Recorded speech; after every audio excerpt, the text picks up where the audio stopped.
Before our training session today, Linus could not be walked on a leash within 30 feet of any dog. Linus would stare, lunge, react, and no matter what you did with a prong collar or a slip lead with a highly skilled trainer, he was struggling and the owners were struggling. Within 1 hour or less, this is what we've created. We've created a dog that is making conscious choices to think for himself and to stay calm. The way we've done this is by a foot touch. Not every dog needs a foot touch. It's not fun. Nobody wants to connect their foot on their dog's stomach, including myself. Unknown to me, when you tap the dog in the stomach with your foot, it is more effective than an e-collar, a prong collar, or any other form of leash that I've ever experienced. No other tool could create that same reaction and same response that he had to that dog. Some dogs will respond perfectly fine to prong collars, e-collars, and food, and I love them. But Linus is responding best to the foot touch. And unfortunately, that means that we also have to know how to communicate at that level. Again, Linus has never been this close to dogs this successfully on the leash before today. We've been working with him for less than an hour.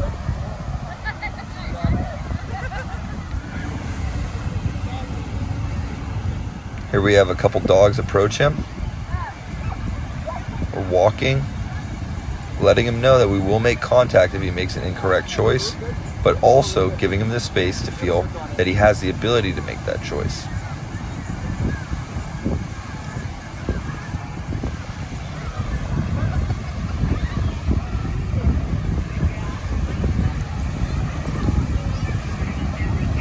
We're going to get a little bit closer to the beach now, and Linus was said to have an issue with small dogs. Very shortly here, you'll see a small dog approach him and watch his response.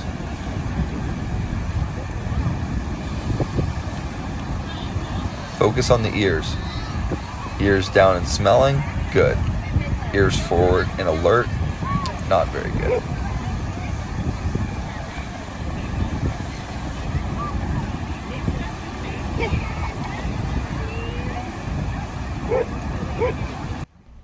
I'm going to show you the proper placement of the foot tap. 1, 2, bing. Didn't even touch him there. Look at the response.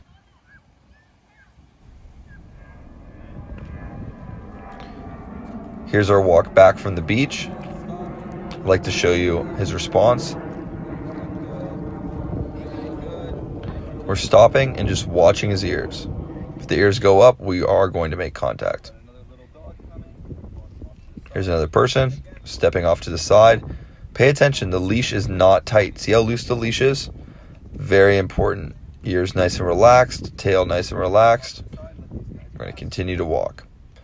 At this point, we're only using the leash as a way to control, not to correct. Okay, you're going to see some spatial pressure. Boom. Let's see what he does here. Good. Beautiful response. Curiosity.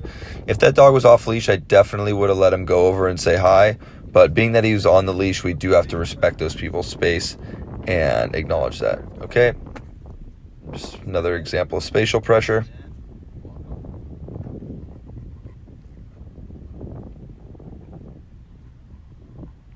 See how far he's walking back? This is great. Nice, calm mindset. I've never once in my life seen a dog walking that far behind me and reacting negatively towards a dog. Not once in my entire life. Again, I know we're doing it a lot. Just watch the ears. The ears look like that. We're good. They're forward. Very good.